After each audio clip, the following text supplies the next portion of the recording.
l'impératif présent. Je dois savoir à quoi sert ce temps de conjugaison. Je dois savoir conjuguer des verbes au présent de l'impératif. À quoi sert le présent de l'impératif?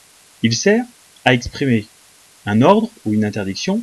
Exemple, sors vite et n'y retourne pas. Il sert aussi à exprimer un conseil, n'oublie pas ton cartable. Et il sert aussi à exprimer des instructions. Exemple, faites cuire et mélangez régulièrement. On le retrouve notamment dans les recettes.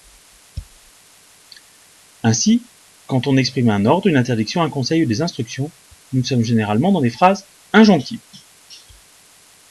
Je sais conjuguer au présent de l'impératif. Des phrases injonctives vont ne se conjuguer qu'à 3 personnes. 3 personnes puisque je donne un conseil, un ordre à une personne ou à un groupe de personnes qui est face à moi. Donc je m'adresse à une personne face à moi, singulier, c'est donc la deuxième personne du singulier. À un groupe de personnes dont je fais partie, c'est la première personne du pluriel, et à un groupe de personnes dont je ne fais pas partie, la deuxième personne du pluriel. Attention, la personne sujet dans une phrase à l'impératif n'est pas exprimée, puisque je sais à qui je m'adresse.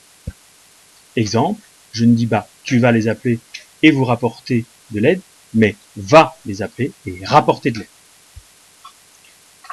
Pour conjuguer à tous les groupes, le principe est le même que la conjugaison du présent de l'indicatif. Attention par contre à faire des vérifications à l'oral pour ne pas te tromper. Ainsi, au premier groupe, je dirais attaque, sautons, portez. Je remarque qu'il y a une petite différence à la deuxième personne du singulier. Je ne mets pas le S. Pour l'impératif, le S disparaît. Que pour la deuxième personne du singulier du premier groupe. Pour les autres groupes, ça ne change pas. Deuxième groupe, fini, le S, agissons, choisissez. Troisième groupe, apprends, le S est encore là, partons et faites.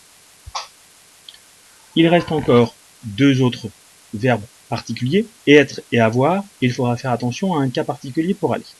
Être, la conjugaison est particulière. Je dirais soit, la deuxième personne singulier, S-O-I-S, soyons, première personne du pluriel, soyez, deuxième personne du pluriel.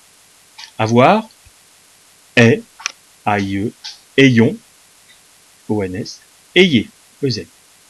Ensuite, le verbe aller, pas de souci, c'est va, comme au présent de l'indicatif. Mais je vais supprimer le S, allons et aller. Il va être considéré comme un verbe du premier groupe. Par contre, je peux aussi dire, avec un S, vas-y.